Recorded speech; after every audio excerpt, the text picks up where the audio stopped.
मला मुलगा झाल्यावर ना आनंदच झाला. कारण खरं सांगू माझ्या बहिणींना मुली होत्या. त्यामुळे मला असं वाटलं की बरं झालं.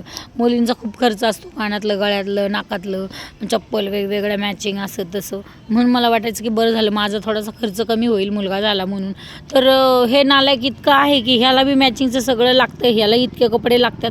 आता हे सगळे जे आजचे कपडे आहेत ना ते सगळे शिवमचे आहेत. पहिलं तर मी त्यांना सगळ्यांना व्हाईटचे कपडे आहेत ना त्यांना सगळ्यांना मी रीनमध्ये घातलं आणि त्यानंतर एक रिवाई म्हणून एक इन्स्टंट स्टार्च पावडर येते, त्या टार्च पावडरमध्ये मी ही त्याची सगळी व्हाईट कपडे घालून ठेवली. 10-15 मिनटं ठेवली तरी ती इन्स्टंट स्टार्च होतात, म्हणजे कडक होतात आणि नंतर आपण त्यांना प्रेस वगैरे केले तरी चालते.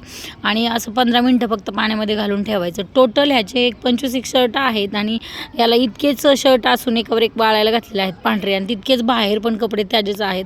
एवढ्या साऱ्या पॅन्टीन एवढे सारे कपडे आहेत तरी मुलींच्या वरचे ह्याचे पण नखरे आहेत. मग मुलगी झाली असती मला तरी बरं झालं असतं असं वाटतंय.